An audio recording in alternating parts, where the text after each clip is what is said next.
This is the J Pitt Show. So I was going to bring this up. I feel like I've started seeing agents, like, there's always trend videos that start going around, and I feel like I've started seeing a lot of agents talk about how it's now a buyer's market. It's not. Finally. And I really don't think it is. No. If the house has been sitting for a long time, maybe. But the good houses price well, like we were talking about, are multiple offers still. Well, and that's just it. Like, when the definition of a buyer's market, okay, is an absorption rate, okay, beyond 6 months,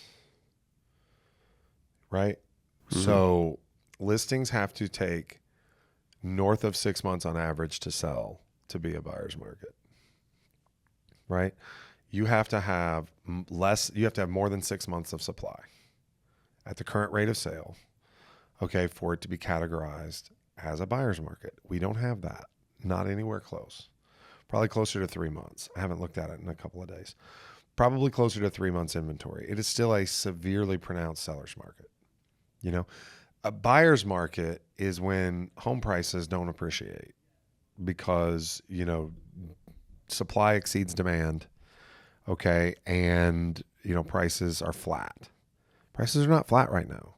You may think because of your one individual situation, okay, where you had to sell your house for less than you thought it was worth, and that is a loss mentally for you, that it is a buyer's market. It is not a buyer's market. Buyers having some amount of leverage does not equate to a buyer's market. Okay, we have gone so far, okay, on the spectrum towards the seller's market that when any movement toward the center seems like the movement to a buyer's market. It's just not true.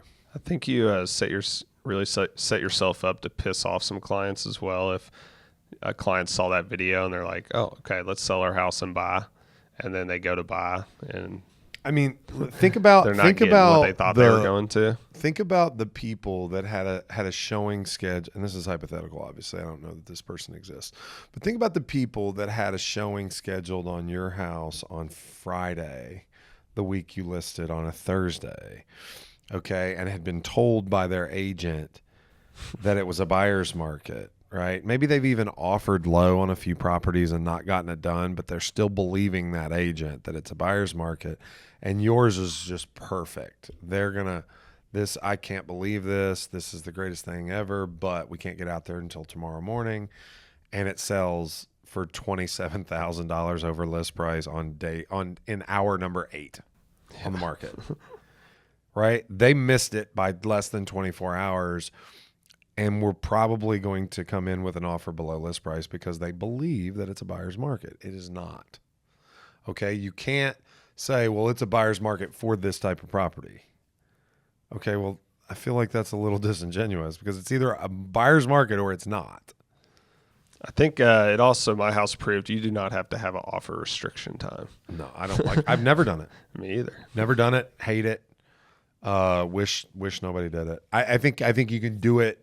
You can do it for the convenience of the seller. And it's a term that they have, like, hey, I want to go ahead and get this on the market, but I'm not going to have. I think it's almost a convenience to the listing agent too. Well, it absolutely is. And that's why they're popular. They're popular not for the seller. They're popular for the agent. For me, I'd rather be able to use the activity to determine who's serious. Mm-hmm. But that requires the agent pick up the phone and talk to people and text people and follow up. And actually, I mean, you know, if you're not going to make your money as a marketer these days, you might as well earn it as a negotiator. Mm-hmm. And I shouldn't have said make, it's earn. You should not earn your money as a marketer these days. Okay?